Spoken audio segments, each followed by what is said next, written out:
Vous êtes-vous déjà demandé ce qui arrivera à ceux qui refuseront de prendre la marque de la bête?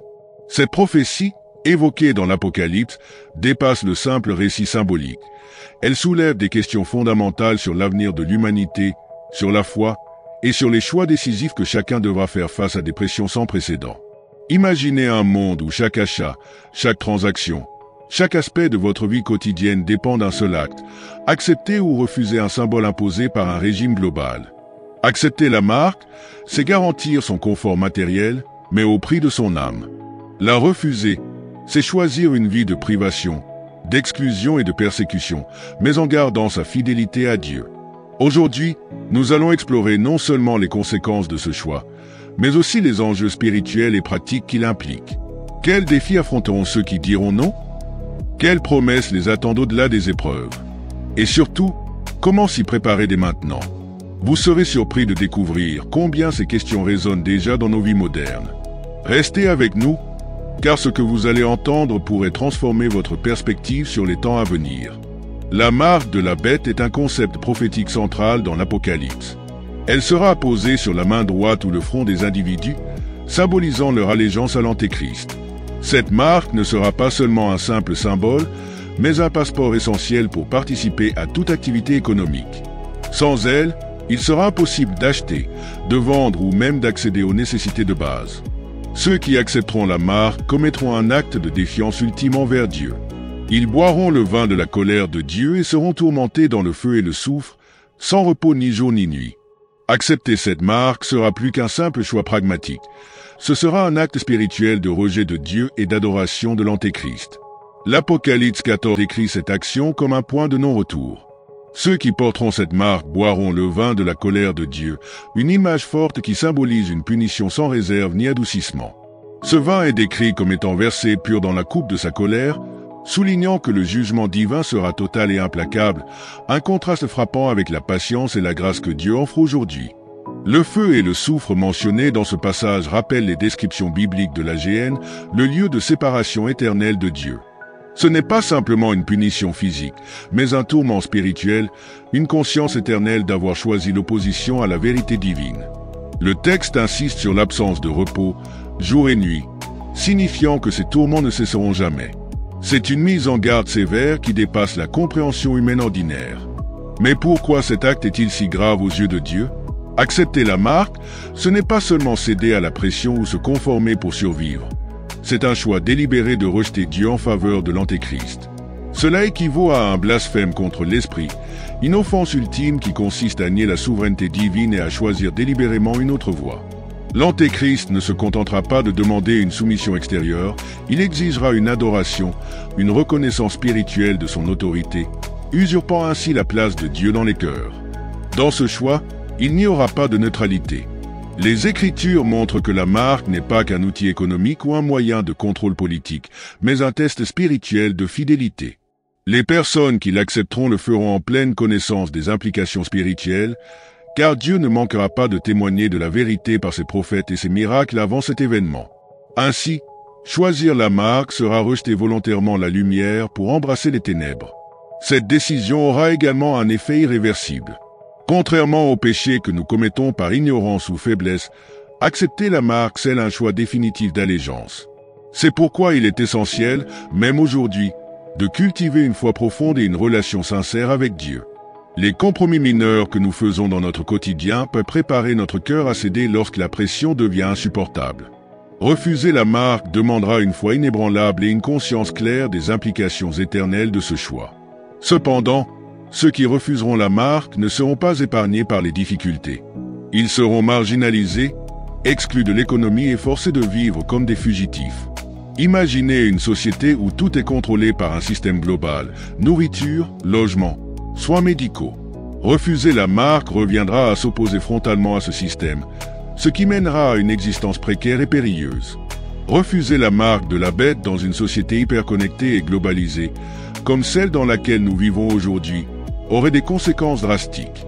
Imaginez un monde où tout, absolument tout, est intégré dans un système numérique centralisé. Votre carte d'identité, votre compte bancaire, vos dossiers médicaux, votre accès à l'éducation, votre emploi et même votre capacité à acheter de la nourriture ou à voyager sont liés à cette marque. Dans un tel contexte, dire non reviendrait à devenir invisible aux yeux du système. Mais que se passerait-il réellement dans une société comme la nôtre? Voyons cela en détail. Exclusion totale du système économique. Dans notre société actuelle, les transactions numériques prennent de plus en plus de place. Les cartes de crédit, les paiements mobiles et même les crypto-monnaies dominent les échanges. Si la marque de la bête devient le seul moyen d'accéder à ces services, ceux qui la refusent ne pourront plus payer pour leurs besoins essentiels. Imaginez une personne dans un supermarché, elle remplit son chariot, mais à la caisse, toutes les options de paiement sont liées à la marque. Sans elle, impossible d'acheter quoi que ce soit, même pas une bouteille d'eau. Cas pratique. Prenons l'exemple d'Adama, un père de famille vivant dans une grande ville moderne. Lorsqu'il refuse la marque, sa carte bancaire est désactivée et son compte est gelé. À la fin du mois, il ne peut plus payer son loyer. Son propriétaire, qui utilise un système automatisé pour percevoir les paiements, le somme de quitter son appartement. Adama se retrouve à la rue avec sa famille, sans aucun moyen légal de subvenir à leurs besoins. Dépendance totale à la technologie, une arme à double tranchant. Aujourd'hui, nos vies sont de plus en plus contrôlées par la technologie. Les téléphones, les GPS, les caméras de surveillance et les bases de données centralisées rendent difficile de rester anonyme. Ceux qui refusent la marque seront traqués, considérés comme des menaces ou des dissidents. Chaque déplacement sera risqué, car les caméras équipées de reconnaissance faciale ou les drones surveilleront en permanence. Cas pratique. Imaginons Sarah, une infirmière qui décide de fuir lorsqu'elle refuse la marque. Elle se rend dans une petite ville, espérant y trouver refuge. Mais partout où elle va, les caméras détectent son visage et signalent son refus d'être enregistré dans le système. Elle ne peut ni louer une chambre ni acheter de l'essence pour continuer son voyage. Même un simple contrôle policier peut la conduire à une arrestation ou pire, à une mise à l'écart forcée. Privation des soins médicaux et des services de base. Dans un système centralisé, les soins médicaux seront également inaccessibles sans la marque. Les hôpitaux, pharmacies et assurances étant intégrés dans le système global, ceux qui refusent la marque n'auront pas accès au traitement, même pour des maladies simples. Cela pourrait signifier une mort prématurée pour de nombreuses personnes, faute de pouvoir recevoir des soins. Cas pratique. Jean, un jeune agriculteur, tombe gravement malade. Sans la marque, aucun hôpital n'accepte de l'admettre. Les pharmacies refusent de lui vendre des médicaments et ses proches, bien qu'ils souhaitent l'aider, ne peuvent utiliser leur propre marque pour l'enregistrer comme bénéficiaire. Jean finit par chercher des remèdes traditionnels, mais ses efforts sont vains. Il succombe à une maladie qui aurait pu être soignée facilement s'il avait été intégré au système. Vivre comme des fugitifs, une vie hors la loi.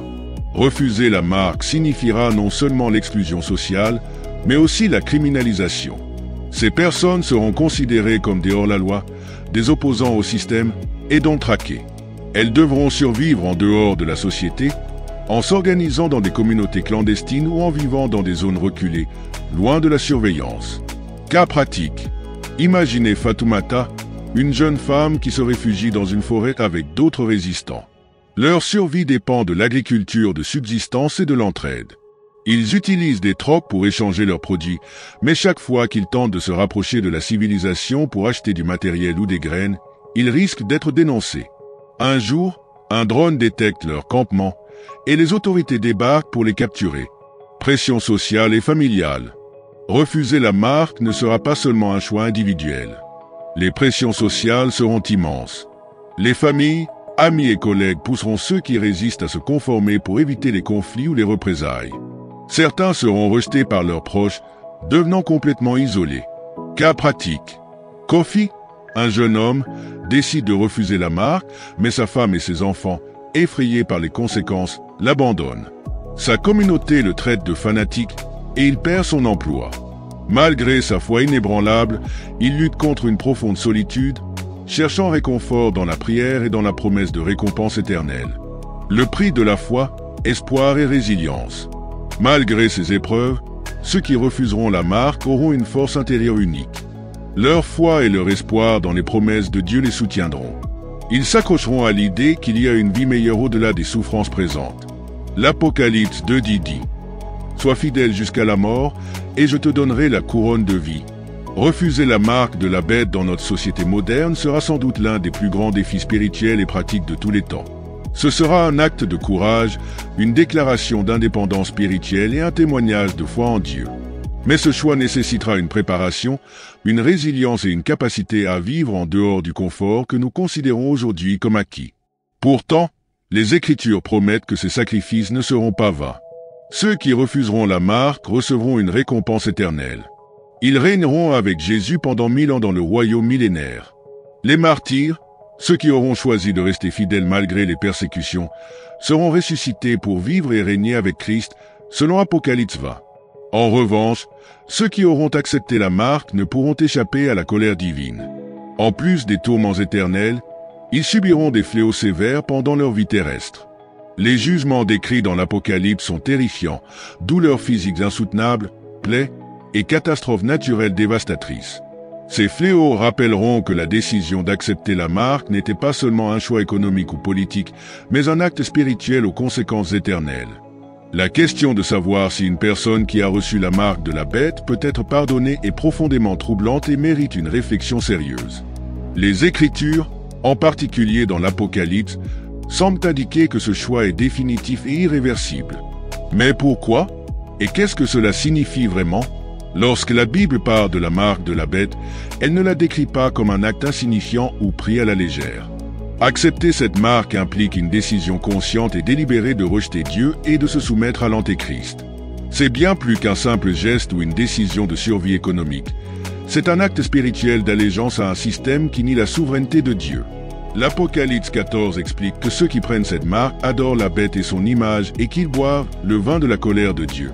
Cela montre que la marque n'est pas imposée à des individus innocents ou naïfs, mais qu'elle est volontairement acceptée par ceux qui ont fait un choix clair de rejeter Dieu. Mais qu'en est-il du pardon? Dieu est décrit dans la Bible comme infiniment miséricordieux. Il pardonne tous les péchés lorsqu'il y a repentance sincère. Cependant, pour qu'il y ait pardon, il faut un retour à Dieu, une reconnaissance du mal commis et un désir authentique de changer. Or, dans le contexte de la marque de la bête, le problème est que ceux qui la reçoivent ne cherchent plus à se repentir. Ils ont pris une décision irréversible, non pas parce que Dieu refuse de pardonner, mais parce que leur cœur s'est endurci au point de rejeter totalement l'amour et la vérité de Dieu. Prenons un exemple simple pour mieux comprendre. Imaginez une personne qui choisit de brûler un pont derrière elle, sachant qu'il est le seul moyen de retourner à la maison. Cette action, bien qu'intentionnelle, ferme toute possibilité de retour. De même, ceux qui acceptent la marque de la bête ferment délibérément la porte à Dieu. Ils choisissent de vivre dans un système où ils n'ont plus besoin de Dieu. Par conséquent, ils ne chercheront pas son pardon. Une autre raison pour laquelle le pardon semble impossible est liée au caractère spirituel de cet acte. La marque de la bête n'est pas un simple péché comme mentir, voler ou même commettre une injustice. C'est un acte de rejet spirituel absolu. Dans Marc 3,29, Jésus parle du blasphème contre le Saint-Esprit, un péché qui ne sera jamais pardonné, car il consiste à attribuer à Satan l'œuvre de Dieu ou à rejeter définitivement son action dans nos vies. Accepter la marque de la bête ressemble à ce type de péché, un rejet total et conscient de Dieu, sans retour possible. Cela dit, il est important de comprendre que tant que quelqu'un n'a pas pris la marque, il y a encore de l'espoir. La Bible nous exhorte constamment à choisir la vie, à nous tourner vers Dieu et à accepter son salut. Il n'est jamais trop tard pour revenir à lui tant que le choix final n'a pas été scellé. C'est pourquoi il est crucial de réfléchir aujourd'hui à notre relation avec Dieu et de ne pas attendre les derniers moments pour prendre position. En résumé, selon les Écritures, une personne qui reçoit la marque de la bête ne peut pas être pardonnée, non pas parce que Dieu manquerait de miséricorde, mais parce que cet acte reflète un choix définitif de rejeter Dieu. Cela nous rappelle l'importance de nos choix spirituels et de la préparation de notre cœur, dès maintenant, pour rester fidèles, même dans les moments les plus difficiles. Ces événements sont profondément liés aux prophéties bibliques. L'ouverture du temple céleste et l'apparition des 7 anges avec leur coupe de jugement marqueront des étapes cruciales de cette période. Ces visions apocalyptiques décrivent un monde transformé par la justice divine, où les choix de chacun auront des répercussions éternelles. L'ouverture du temple céleste, mentionnée dans l'Apocalypse 11-19, est l'un des événements les plus marquants. Ce moment est décrit comme un acte solennel dans lequel le sanctuaire de Dieu au ciel devient visible, révélant l'arche de l'alliance, symbole de la fidélité et de l'alliance éternelle entre Dieu et son peuple. Cette vision s'accompagne de phénomènes naturels impressionnants. Éclairs, tonnerres, tremblements de terre et une grande tempête de grêle. Ces manifestations ne sont pas là pour impressionner, mais pour annoncer que le jugement divin est en cours et que les temps sont graves. À ce moment, les 7 anges apparaissent, chacun portant une coupe de jugement. Ces coupes symbolisent la colère de Dieu, qui se déverse sur une humanité ayant délibérément choisi de rejeter sa vérité. L'Apocalypse 16 décrit en détail les fléaux qui s'abattent sur la terre, reflétant une justice divine parfaite et intransigeante. Ces jugements ne sont pas aléatoires, ils sont une réponse directe au péché de l'humanité et à son alliance avec l'Antéchrist. Chaque coupe représente une étape cruciale de ce jugement. La première provoque de douloureuses plaies sur ceux qui portent la marque de la bête, un rappel brutal des conséquences physiques et spirituelles de leur choix. Les autres coupes entraînent des catastrophes écologiques, comme les eaux des rivières et des océans transformés en sang, symbolisant la mort et la désolation. D'autres jugements incluent des ténèbres totales sur le royaume de la bête, une douleur physique insupportable pour ses adeptes, et une grande bataille finale qui oppose les forces du mal à celles de Dieu. Ces visions apocalyptiques dépeignent un monde littéralement transformé, où les lois naturelles que nous considérons comme immuables sont bouleversées par l'intervention divine. Ces événements ne sont pas seulement des punitions, mais aussi des appels à la repentance pour ceux qui n'ont pas encore pris la marque. Dieu, dans sa justice, offre toujours une dernière chance à ceux qui veulent revenir à lui, bien que beaucoup continuent à endurcir leur cœur. Cependant, pour ceux qui ont déjà accepté la marque, ces fléaux ne sont pas simplement des avertissements. Ils sont des conséquences directes et inévitables de leur choix. En choisissant l'Antéchrist, ils ont rejeté la protection divine et sont désormais exposés à toute l'ampleur de la colère de Dieu. Les souffrances qu'ils endurent servent également de témoignage aux résistants et aux martyrs, confirmant que leur fidélité sera récompensée. Ces prophéties révèlent une vérité essentielle. Les choix spirituels que nous faisons ont des répercussions éternelles. Loin d'être anodins, ils déterminent non seulement notre vie actuelle, mais aussi notre destinée dans l'éternité. Les visions de l'Apocalypse ne sont pas là pour inspirer la peur, mais pour éveiller les consciences et nous rappeler l'urgence de vivre en accord avec la vérité de Dieu. En fin de compte, l'ouverture du temple céleste symbolise l'autorité ultime de Dieu et son triomphe sur le mal. Elle marque le début de la fin pour les forces de l'Antéchrist et annonce l'établissement d'un royaume où la justice, la paix et la gloire divine régneront pour toujours. Dans ce contexte, chaque individu est confronté à une question fondamentale. De quel côté se tiendra-t-il lorsque les portes du temple céleste s'ouvriront et que le jugement commencera? Le message est clair, la fin des temps sera marquée par des épreuves sans précédent, mais aussi par des opportunités pour démontrer une foi inébranlable. Ceux qui persévéreront, même au prix de leur vie, recevront une gloire éternelle. En revanche, ceux qui succomberont à la pression de l'Antéchrist et accepteront la marque subiront la juste colère de Dieu, à la fois dans cette vie et dans l'éternité. Le choix, bien que difficile, est un test ultime de fidélité et de foi. Sommes-nous à la fin des temps? Beaucoup se demandent si les événements que nous voyons aujourd'hui, guerres, catastrophes naturelles, troubles sociaux et progrès technologiques sont des signes que nous approchons de la fin des temps. La Bible enseigne que nous vivons déjà dans les derniers jours depuis l'ascension de Jésus-Christ. Dans Hébreux 1:2, il est dit que dans ces derniers jours, Dieu nous a parlé par son Fils. Cependant, ces derniers jours s'étendent sur une période indéterminée, car Dieu, dans sa souveraineté, ne révèle pas le jour exact du retour de Christ, Matthieu 24:36. Jésus a cependant donné des indications dans Matthieu 24, Marc 13 et Luc 21 sur ce à quoi les derniers temps ressembleront. Faux prophètes et faux Christ, beaucoup viendront en prétendant être le Messie ou en enseignant des doctrines erronées. Guerre et rumeurs de guerre, une intensification des conflits à travers le monde. Famine et épidémies, des crises alimentaires et sanitaires globales, touchant des millions. Tremblements de terre, une augmentation des catastrophes naturelles. Persécution des croyants, les chrétiens seront haïs, emprisonnés ou tués pour leur foi. L'amour refroidi, l'égoïsme et l'indifférence prévaudront même parmi les croyants. Proclamation de l'Évangile, l'Évangile sera prêché à toutes les nations avant la fin. Ces signes sont appelés les douleurs de l'enfantement, Matthieu 24, ce qui signifie qu'ils s'intensifieront avec le temps, mais ils ne marquent pas encore la fin définitive. Quels événements doivent se produire avant le retour de Jésus-Christ? Bien que beaucoup de signes soient déjà visibles, la Bible mentionne des événements spécifiques qui précéderont immédiatement le retour de Christ. L'apparition de l'Antéchrist, 2 Thessaloniciens 2, 3 à 4. Un dirigeant mondial se lèvera, se proclamant Dieu, et instaurera un système de contrôle total, connu sous le nom de la marque de la bête, Apocalypse 13. L'abomination de la désolation, Matthieu 24, 15. Prophétisé par Daniel, Daniel 9, 27, il s'agit d'un acte de profanation dans le temple de Jérusalem, marquant le début de la grande tribulation. La grande tribulation, Matthieu 24, 21. Une période de persécution et de jugement divin sans précédent. Signe céleste, le soleil s'obscurcira, la lune deviendra rouge comme le sang, et les étoiles tomberont du ciel.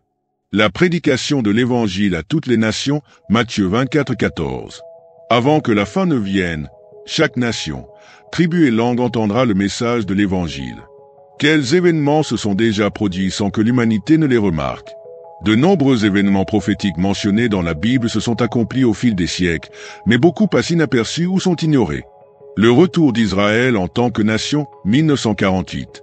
En Ézéchiel 37, la vision de la vallée des ossements secs symbolise la restauration d'Israël.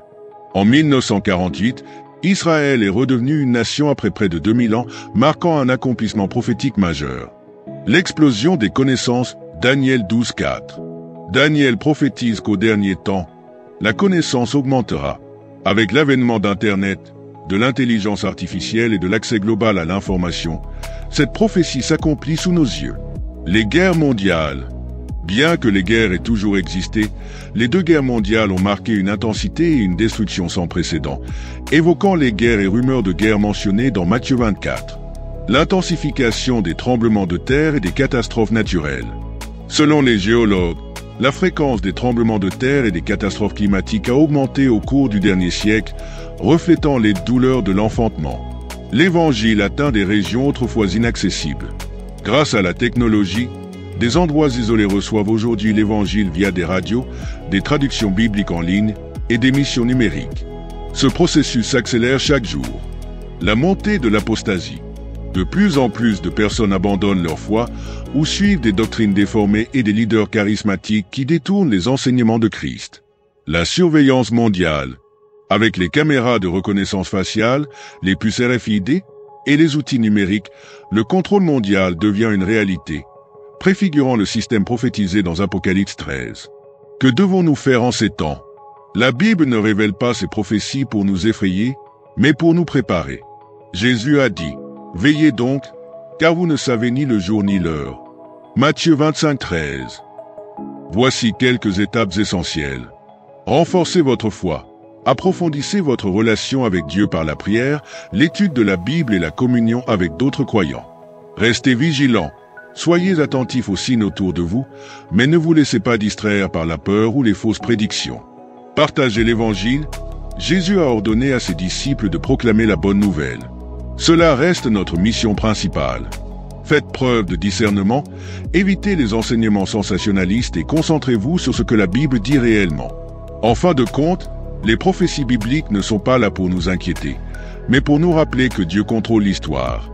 Chaque événement, chaque signe, nous rapproche du jour où Jésus reviendra pour établir un royaume éternel de paix et de justice. Soyons prêts, car ce jour viendra comme un voleur dans la nuit.